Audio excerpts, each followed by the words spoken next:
आज की कहानी आपके दिल को छू जाएगी और आपको गहराई से सोचने पर मजबूर कर देगी।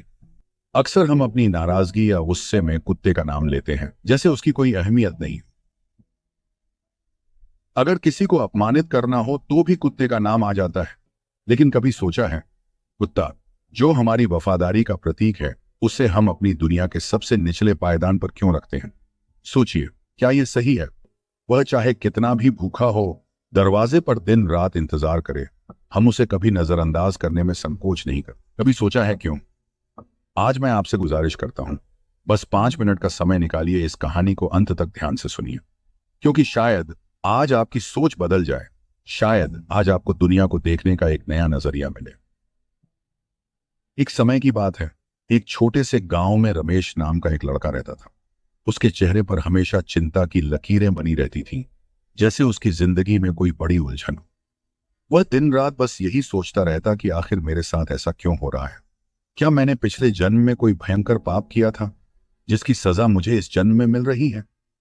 रमेश के मन में सवालों का समंदर उफान मारता रहता था। उसकी रातें करवटों में बीतती और सुबह होते ही फिर वही बेचैनी और उदासी। उससे ऐसा लगता मानो किस्मत ने उसे सदा के लिए दुख और दर्द के दलदल में धकेल दिया हो। एक दिन रमेश को गांव के बुजुर्गों से पता चला कि गांव से कुछ ही दूर एक महान साधु रहते हैं। कहते हैं, उनकी बातें सुनकर लोगों के जीवन की सबसे गहरी उलझनें सुलझ जाती हैं। रमेश के भीतर उम्मीद की एक नन्ही सी किरण जाग उठी। उसे लगा कि शायद वही साधु उसकी परेशानियों का हल जानते होंगे। क्या मैं भी अपनी तकलीफों से छुटकारा पा सकता हूं? यह सवाल अब उसके दिलो दिमाग पर छा गया था। अगले ही दिन सूरज निकलने से पहले रमेश अपने सफर पर निकल पड़ा। दूर से साधु का आश्रम दिखाई दिया, पेड़ों के बीच, जैसे एक दिव्य स्थान जहां से शांति और आशीर्वाद की रोशनी फूट रही हो। जब रमेश आश्रम पहुंचा तो उसने देखा कि साधु महाराज कुछ लोगों के साथ बैठे थे। साधु की आंखों में अजीब सी गहराई थी, मानो उनके सामने आते ही हर समस्या का हल मिल जाएगा। तब रमेश ने साधु को प्रणाम किया और कहा, महात्मा, मेरे मन में एक प्रश्न उठ रहा है। साधु ने रमेश की ओर बड़ी सौम्यता से देखा और मुस्कुराते हुए बोले, वत्स, तुम्हारे प्रश्न में गहराई है। बिना किसी संकोच के पूछो, जो भी तुम्हारे मन में उठ रहा है। मैं तुम्हारे मन का बोझ हल्का करना चाहता हूं। रमेश ने सिर झुकाकर कहा, गुरुदेव, मैं यह जानना चाहता हूं कि कुत्ते को रोटी का टुकड़ा खिलाने से मनुष्य को क्या लाभ होता है? यह साधारण सा कार्य क्या किसी गहरे अर्थ से जुड़ा है? साधु ने अपनी आंखें बंद की और एक गहरी सांस लेते हुए बोले, वत्स, संसार की हर छोटी चीज का अपना एक महत्व होता है। कुत्ते को रोटी खिलाने का कार्य साधारण नहीं, बल्कि एक अनमोल उपकार है। जो व्यक्ति कुत्ते को रोटी का टुकड़ा खिलाता है, उसे 8 अनमोल लाभ प्राप्त होते हैं। ये लाभ इतने अद्भुत हैं कि एक बार व्यक्ति इनका अनुभव कर ले तो उसका जीवन दुखों से मुक्त और सुख समृद्धि से भर जाता है। यह कर्म केवल धरती पर ही नहीं बल्कि मृत्यु के बाद भी व्यक्ति को मोक्ष दिलाता है। रमेश ने उत्सुकतापूर्वक पूछा, गुरुदेव, ये 8 लाभ कौन से हैं? ऋषि ने धीरे धीरे मुस्कुराते हुए कहा, धैर्य रखो, मैं तुम्हें एक कहानी सुनाता हूं, जिससे तुम्हें इन लाभों का महत्व समझ में आएगा। बहुत समय पहले की बात है। एक गांव के किनारे एक काला कुत्ता भटकता फिरता था। भूख और लाचारी से उसकी हालत दयनीय हो चुकी थी। गांव के लोग उसे तिरस्कृत नजरों से देखते और कोई उसकी मदद करने को तैयार नहीं था। वह कुत्ता दिन रात गांव की गलियों में दर दर भटकता रहा, लेकिन किसी ने उसे रोटी का एक टुकड़ा तक नहीं दिया। फिर एक दिन थकान और निराशा से भरा हुआ वह कुत्ता गांव से दूर एक नदी किनारे पहुंचा, जहां एक साधु का आश्रम था। कुत्ता धीरे धीरे आश्रम के पास आया और करुणा से भरी निगाहों से साधु की ओर देखा। साधु उस समय ध्यान में बैठे थे। जब ऋषि ध्यान से उठे तो कुत्ते ने उसने कहा, हे मुनिवर, मुझे लगता है कि आप बहुत विद्वान और ज्ञानी हैं, इसीलिए मैं भूखा प्यासा आपके पास आया हूं। कृपया मुझे रोटी का एक टुकड़ा दीजिए, जिसे खाकर मैं अपनी भूख मिटा सकूं। तब ऋषि बोले, हे हंस, क्या तुम गांव जाना चाहते हो? क्या किसी ने तुम्हें रोटी का एक टुकड़ा भी नहीं दिया, जिसे खाकर तुम अपनी भूख मिटा सको?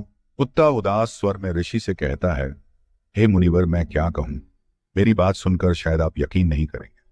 हम जैसे जीवों की पीड़ा समझने के लिए कोई तैयार नहीं हो। ऋषि ने मुस्कुराते हुए कहा, वत्स, चिंता मत करो, मुझे सब बताओ।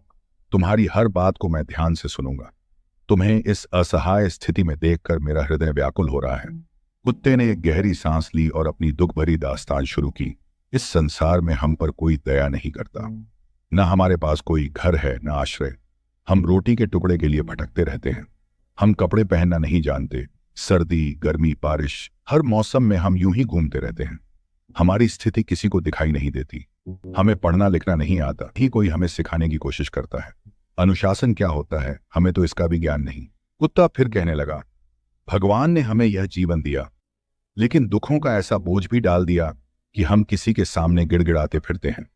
हमें तो जैसे पीड़ा सहने के लिए ही बनाया गया है। हम तुम्हारी तरह स्वतंत्र नहीं हैं। जब हम जन्मे थे, हमारी आंखें और कान बंद थे। हमें कुछ पता नहीं था। नाच गाना और खुशियों की कोई गूंज हमारे जन्म पर नहीं थी। हमारे लिए कोई संगीत नहीं बजा, कोई उत्सव नहीं हुआ। हम जिस बिस्तर पर थे वो रुई का मुलायम था। बिल्कुल भी ठंड नहीं थी। मैं मन ही मन सोच रहा था कि मैं बड़े घर में पैदा हुआ हूं। कुत्ते की आवाज और भारी हो गई। उसने अपनी आंखों में आई नमी को पोंछते हुए कहा, जब मेरी आंखें खुलीं तो मैंने देखा कि हम राख के ढेर में लेटे हुए थे। मेरी माँ, जिसे आप लोग कुतिया कहते हो, अपने 5 बच्चों को सीने से लगाए उस राख में सो रही थी। वो हमें अपने आंचल में छुपाने की कोशिश कर रही थी ताकि हम ठंड से बच सकें। मैं सबसे छोटा था, सबसे कमजोर, और शायद इसीलिए मैंने सबसे पहले यह दुनिया की कठोरता देखी। मेरे बाकी 4 भाई लाल और काले रंग के थे और मैं अकेला काले रंग का था। माँ बहुत कम हमारे पास आती थी क्योंकि उसे अपना पेट भरने के लिए दर दर भटकना पड़ता था। कुत्ते की आवाज भर्राई, उसकी आंखें आंसुओं से भर आईं। फिर वो बोला, अगर माँ खुद खाना नहीं खाती तो हमें दूध कैसे पिलाती? वो दिन भर भूखी प्यासी रहती, लेकिन हमें अपना सब कुछ देती। हम 5 भाई उसी एक माँ पर पूरी तरह निर्भर थे। कभी उसे खाना मिलता तो कभी नहीं। फिर भी वो हमारी भूख की परवाह करती। वो तो हमारी माँ थी ना। चाहे खुद भूखी रहे, लेकिन हमें कभी भूखा नहीं सोने देती थी। कुत्ते ने एक गहरी सांस ली। उसकी आंखों में माँ की यादें उमड़ पड़ी। वह बोला, माँ रात भर गांव की रखवाली करती थी। किसी में हिम्मत नहीं थी कि उसकी जगह ले सके। कोई अनजान व्यक्ति या चोर अगर गांव में बुरी नीयत से घुसने की कोशिश करता तो माँ उन्हें अपने भौंकने से ही भगा देती। यहां तक कि दूसरे गांव के कुत्ते भी हमारी माँ के डर से गांव में कदम नहीं रखते थे। वो अकेले ही किसानों की फसल की रक्षा करती थी। कोई जानवर खेतों में घुसकर फसल खराब करने की हिम्मत नहीं करती। माँ अपनी पूरी जिंदगी गांव की रक्षा में समर्पित कर देती थी। फिर भी किसी इंसान को इतना भी ख्याल नहीं आता था कि उसे एक रोटी का टुकड़ा दे दें। कुत्ते की आवाज अब दर्द से भारी हो चुकी थी। उसने रुंधे गले से कहा, माँ को मजबूरन कभी कभी खाना छीनना पड़ता था। कई बार लोगों ने उसे डंडों से पीटा, उसे भगा दिया। उस दिन वो बेचारी भूखी थी, प्यास से तड़प रही थी, पर किसी ने भी उसकी हालत नहीं समझी। उसकी भूख की आग उसे अंदर से जला रही थी और ऊपर से उसे हम 5 की चिंता सताती थी। कुत्ता सुबकते हुए बोला, मुनिवर, आखिर हमें भी आपकी तरह भूख लगती है। हम भी दर्द महसूस करते हैं। माँ का जीवन ऐसा संघर्ष बन गया था कि हमें पालने के लिए वो अपनी जिंदगी दांव पर लगा देती थी, पर किसी ने उसके त्याग को नहीं समझा। भूखी प्यासी, दर दर भटकने वाली हमारी माँ, जब पेट की आग उसे चैन से बैठने नहीं देती थी तो वह लोगों के घरों से चोरी करने पर मजबूर हो जाती थी। भूख जब बर्दाश्त के बाहर हो जाती तो जो कुछ भी खाने की चीज मिलती वही उठाकर ले जाती। पेट की ज्वाला शांत करने के लिए उसे यह सब करना पड़ता था, वरना भूख उसे मार डालती। कुत्ता गहरी सांस लेते हुए बोला, लेकिन मुनिवर, जब लोग उसे चोरी करते देख लेते तो उस पर लाठियां बरसाते। कई बार तो क्रूर लोग उसे घर के अंदर बंद करके बेरहमी से पीटते थे। मेरी माँ के शरीर पर कितनी चोटें थीं, पर उसने कभी हार नहीं मानी। पर मुनिवर, वो क्या गलत कर रही थी? उसने सिर्फ अपने और हमारे पेट की आग बुझाने के लिए खाना चुराया था। हम चोरी में कोई आनंद नहीं पाते थे, पर हमारे भूखे पेट हमें यह करने पर मजबूर करते थे। कुत्ता रुंधे गले से आगे बोला, एक दिन की बात है मुनिवर, जब आसमान से ओले गिर रहे थे, ठंडी हवाएं चल रही थीं, चारों ओर बारिश हो रही थी। उस रात इतनी ठंड थी कि मेरे तीनों भाई उस ठंड से मर गए। माँ हमारे छोटे छोटे ठिठुरते हुए शरीरों को देख रही थी। वो हमें बचाने की कोशिश करती रही, पर आखिरकार वो ठंड के शिकार हो गए। उस रात माँ बहुत रोई। उसने अपनी जान लड़ा दी, पर वो उन्हें बचा नहीं पाई। पर मुनिवर, उस आदमी को हमारा दर्द समझ नहीं है, जिसने अपने कुछ बच्चों को खो दिया था। आंसू पोंछते हुए कुत्ता बोला, अब सिर्फ मैं और मेरा एक भाई बच गए थे। हमारी माँ हम दोनों का ध्यान और भी ज्यादा रखने लगी। पर उसके संघर्षों का अंत नहीं था। एक दिन उसी गांव में एक सेठ के घर में भोज का आयोजन हुआ। वहां अनेक प्रकार की मिठाइयां और पकवान बन रहे थे। सेठ जी के घर बहुत से मेहमान आए हुए थे। मां ने खाने की तलाश में बार बार वहां जाकर कुछ मांगने की कोशिश की, लेकिन हर बार उसे डांट कर भगा दिया गया।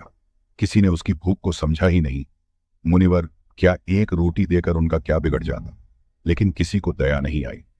मेरी मां बार बार जाती और वहीं खड़ी देखती रहती। कुत्ता अपने दर्द को संभालते हुए बोला।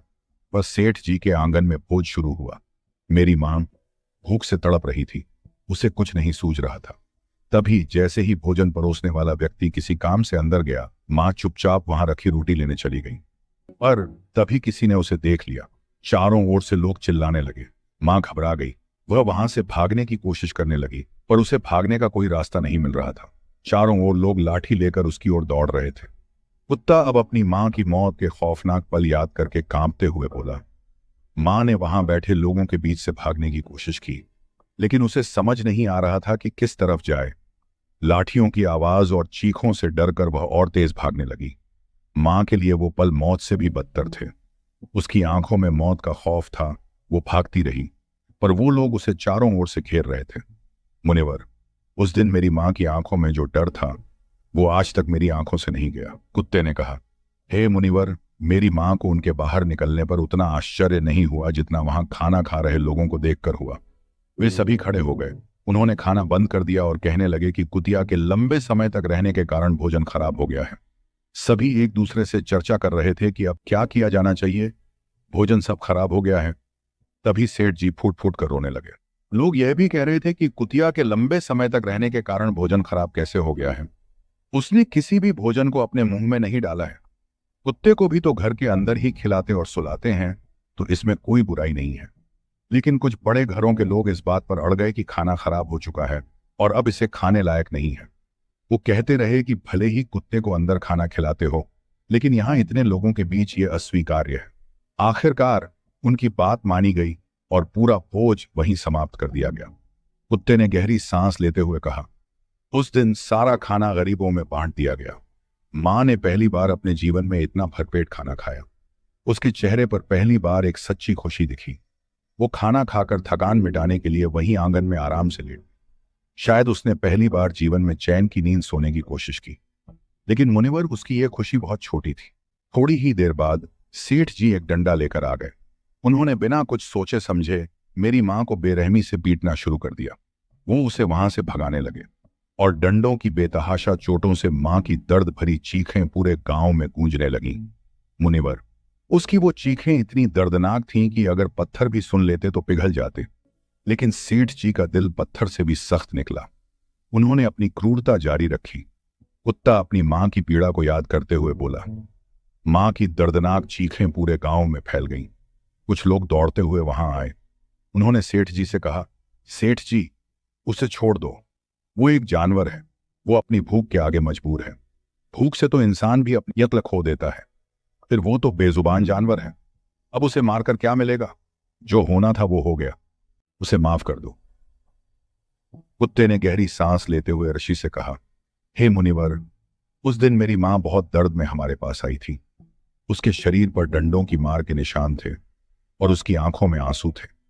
उसने हमें सारी कहानी सुनाई और हम दोनों भाई बस उसे देख रहे थे। हमारे मन में बस एक ही सवाल था, क्या कुत्तों का जीवन हमेशा ऐसा ही होता है? क्या हम इसी तरह इंसानों की क्रूरता और बेदर्दी के शिकार बनते रहेंगे? मां ने जो कुछ झेला वो सिर्फ एक रोटी के टुकड़े के लिए था।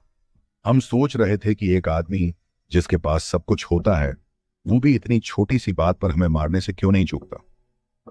कुत्ता आंखों में आंसू भरते हुए आगे बोला, एक दिन उसी गांव के बाहर एक ब्राह्मण आकर रहने लगा। वो बेचारा भी भूखा और थका हुआ था। उसने अपनी भूख मिटाने के लिए चूल्हा जलाया, उसमें दाल पकाई और आटा गूंद कर रख दिया। फिर वो पानी लेने के लिए पास के कुएं पर चला गया। मेरी मां उसी समय वहां भटकते हुए पहुंच गई। जब उसने उस आटे को देखा तो सोचा कि शायद इसका कोई मालिक नहीं है। भूख से व्याकुल होकर उसने वो आटा खाना शुरू कर दिया। कुत्ते की आवाज में दर्द साफ झलक रहा था। उधर ब्राह्मण जब पानी लेकर लौटा तो उसने देखा कि मेरी मां उसका आटा खा रही है। उसे देखते ही ब्राह्मण का चेहरा दुख से भर गया।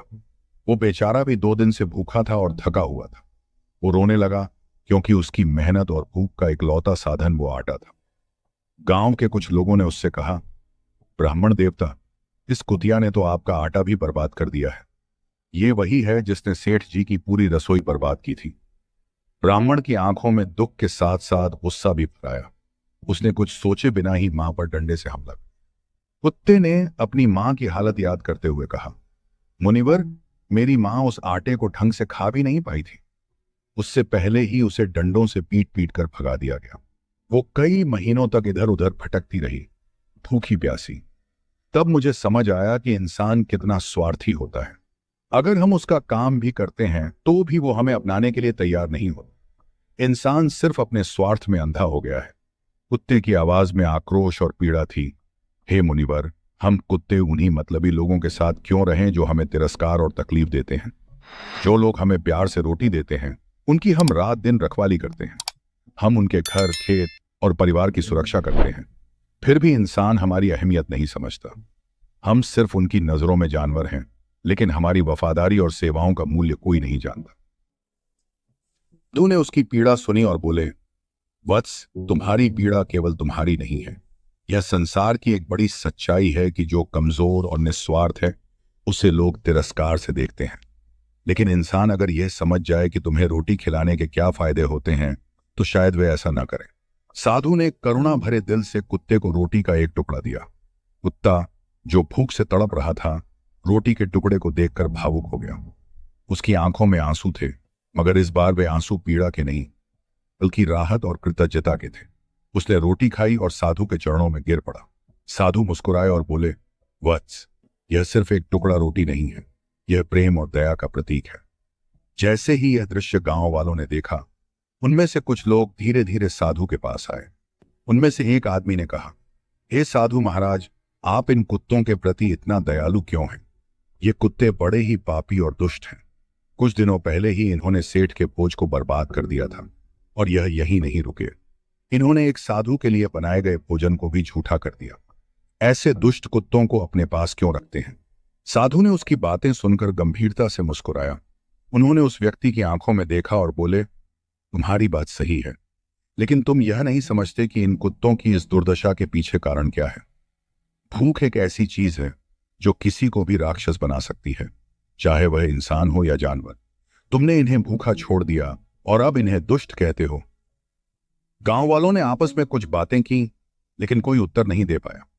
साधु ने गहरी सांस ली और बोले, भगवान ने सभी जीवों को समान बनाया है।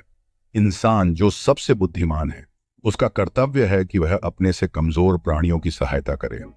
भूख इंसान को भी लगती है और जानवर को भी। अगर तुम इन्हें रोटी डाल देते तो यह कभी पाप नहीं करते।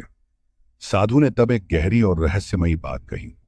भगवान ने एक प्राचीन नियम बनाया था, पहली रोटी गाय के लिए और आखिरी रोटी कुत्ते के लिए। लेकिन आज इंसान अपने भोग विलास में इतना डूब गया है कि उसने यह नियम भुला दिया। क्या तुम जानते हो, कुत्ते को रोटी खिलाने मात्र से तुम्हारे सारे पाप समाप्त हो जाते हैं। इस पर गांव के लोग चकित हो गए। उनमें से एक ने हिम्मत करके पूछा, गुरुदेव, यह कैसे संभव है? क्या कुत्ते को सिर्फ एक रोटी खिलाने से सच में हमारे पाप समाप्त हो जाएंगे? साधु ने उनकी ओर देखते हुए एक रहस्यमयी मुस्कान के साथ कहा, आज मैं तुम्हें कुत्ते को रोटी खिलाने के 8 ऐसे रहस्यमयी लाभ बताऊंगा जिन्हें जानकर तुम न केवल अपने पापों से मुक्त होगे, बल्कि अपने जीवन के हर दुख और संकट से भी छुटकारा पा सकोगे। सुनो ध्यान से। जब घर में पहली रोटी गाय के लिए बनाई जाती है और आखिरी रोटी कुत्ते के लिए, तो इससे इंसान के जीवन में सुख और समृद्धि आती है। मुनि ने बताया, भगवान ने इस नियम को स्वयं बनाया था, लेकिन इंसान अपनी भोग विलास की इच्छाओं में फंसकर इसे भूल गया। आजकल लोग अपने खाने पीने में इतना लिप्त हो गए हैं कि वे ये नहीं समझते कि दूसरों के प्रति थोड़ी दया दिखाने से उनके जीवन में कितनी सकारात्मकता आ सकती है। कुत्ते को रोटी खिलाने का सबसे बड़ा लाभ यह है कि इससे शनि ग्रह के बुरे प्रभाव का नाश होता है। उन्होंने आगे समझाया, जब शनि ग्रह अपनी बुरी दृष्टि डालता है तो आदमी का जीवन बर्बाद होने लगता है। उसकी सारी मेहनत व्यर्थ हो जाती है, हर काम में बाधाएं आने लगती हैं। लेकिन कुत्ते को रोटी खिलाने से शनि के बुरे प्रभाव कम होते हैं। लोगों ने मुनि की बातें बड़े ध्यान से सुनी और अब उसकी आंखों में एक नई चमक दिखाई दी। मुनि ने कहा, जब किसी व्यक्ति पर शनि की महादशा शुरू होती है तो उसके जीवन में उथल पुथल मच जाती है। उसके बनते काम बिगड़ने लगते हैं और वो आर्थिक तंगी का शिकार हो जाता है। लेकिन अगर वो व्यक्ति नियमित रूप से कुत्ते को रोटी खिलाता है तो शनि के बुरे प्रभाव काफी हद तक कम हो जाते हैं। यही नहीं, उसके जीवन में फिर से स्थिरता आने लगती है। मुनि ने आगे समझाया, कुत्ते को रोटी खिलाने का दूसरा लाभ यह है कि इससे आपका भाग्य आपके पक्ष में हो जाता है। आपके घर के अंदर मौजूद नकारात्मक ऊर्जा का नाश हो जाता है। कुत्ते को रोटी खिलाने से घर का वातावरण शुद्ध और सकारात्मक हो जाता है, जिससे आपकी जिंदगी में खुशियां वापस आने लगती हैं। लोग मुनि की हर बात को बड़े ध्यान से सुन रहा था और लोगों ने मुनि से पूछा, मुनिवर, और क्या फायदे हैं कुत्ते को रोटी खिलाने के? मुनि ने मुस्कुराते हुए कहा, कुत्ते को रोटी खिलाने का तीसरा बड़ा लाभ यह है कि देवी लक्ष्मी प्रसन्न होती है। जब लक्ष्मी जी प्रसन्न होती हैं तो आपके घर में धन और समृद्धि का वास होता है। कुत्ते को रोटी खिलाने से आपको कभी धन की कमी नहीं होती और जीवन में आर्थिक संकट दूर हो जाते हैं। चौथा लाभ यह है कि यदि आप कर्ज में डूबे हुए हैं तो कुत्ते को रोटी खिलाने से आपको कर्ज से मुक्ति मिलती है। और अगर आप कर्ज में नहीं हैं, आप पर कभी कर्ज का बोझ नहीं आएगा। कुत्ते की आंखों में आश्चर्य और खुशी दोनों झलकने लगे। मुनि ने अपनी बात जारी रखते हुए कहा, कुत्ते को रोटी खिलाने का पांचवां फायदा यह है कि सुबह शाम अगर आप कुत्ते को खाना देते हैं तो आपका व्यापार भी बहुत अच्छा चलता है। आपके कारोबार में बढ़ोतरी होती है और आप आर्थिक रूप से मजबूत बनते हैं। छठा फायदा यह है कि कुत्ते को रोटी देने से आपकी उम्र बढ़ती है और अगर आपका कोई अटका हुआ पैसा है तो वह वापस आ जाता है, मुनि ने बताया। सातवां फायदा यह है कि कुत्ते को रोटी खिलाने से आप हमेशा स्वस्थ और मानसिक रूप से मजबूत रहते हैं। आपका दिमाग हमेशा ऊर्जावान रहता है और आपके विचार सकारात्मक होते हैं। लोगों ने अब मुनि से पूछा, और आठवां फायदा मुनिवर? मुनि ने एक गहरी सांस लेकर कहा, आठवां और सबसे बड़ा फायदा यह है कि कुत्ते को रोटी खिलाने से भगवान हमेशा खुश रहते हैं। भगवान को सभी जीवों की चिंता होती है और जो इंसान सभी जीवों पर दया दिखाता है उस पर भगवान की विशेष कृपा बनी रहती है। भगवान हमेशा उस व्यक्ति की रक्षा करते हैं, उसका और उसके परिवार पर कभी कोई संकट नहीं आता। मुनि की बातें सुनकर आदमी ने गहरी संतुष्टि महसूस की और कहा, मुनिवर, आपने मेरी आंखें खोल दी। अब मैं समझता हूं कि क्यों इंसानों को कुत्ते को रोटी खिलानी चाहिए। मुनि ने हंसते हुए कहा, इसलिए कुत्ते को कभी रुलाना नहीं चाहिए। जब कुत्ता रोता है तो यह अपशकुन माना जाता है और किसी विपत्ति या दुखद घटना का संकेत हो सकता है। इसलिए इंसानों को हमेशा कुत्तों के साथ दयालुता से पेश आना चाहिए।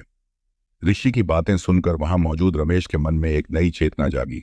उसने प्रण किया कि वह अब से कुत्तों के प्रति दया दिखाएगा और नियमित रूप से उन्हें रोटी खिलाएगा।